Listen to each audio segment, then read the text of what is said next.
Hello. I just got home. 3, yung class ko di pa 1 hour lang. Nakakapagod. And then, nakabila kay kuya. Ang tingnan nyo, pag outside siya, parang kalabasa na may pagka-watermelon dahil sa ganyan-ganyan niya. Pero, honeydew pala siya. Ang alam ko kasi ng honeydew is ibang color. Yung binili ni Ligaya last time, iba eh. So, itatry ko siya. Nabalik ko sa 40 pesos dito sa dalawa. Paano ba buksan to? Wow! Para siyang melon. Yun lang. Hindi ko alam buksan.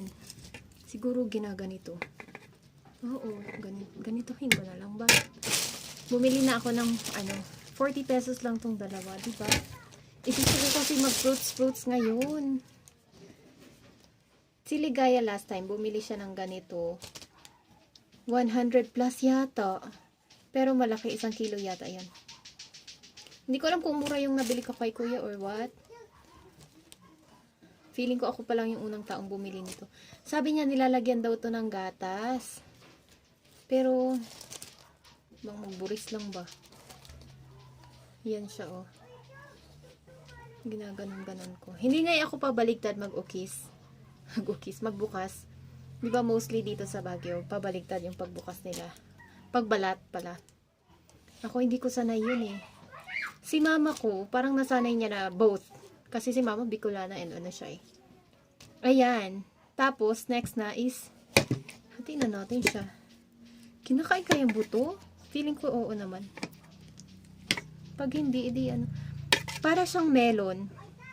Yung last time na nabili ni Ligaya kasi is color ano siya. Yung honeydew na nabili niya is color green. So, parang kinalabasan para siyang para siyang tawag dito. Ito na siya pala.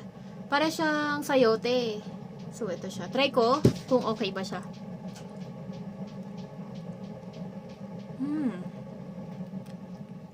Okay siya pero matabang talaga.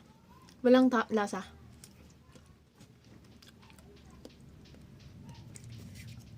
Yung texture niya parang magkaiba yung texture niya dun sa nabili ni Ligaya. Yun, crispy na matamis. Ito, malambot siya. Kamote texture, ganun. Kaya pala sabi ni kuya, lagyan ng gatas. Ayun, hindi ako bumili ng gatas. Pwede na sigurong ganito, no? Wala naman akong gatas kasi wala din akong sugar.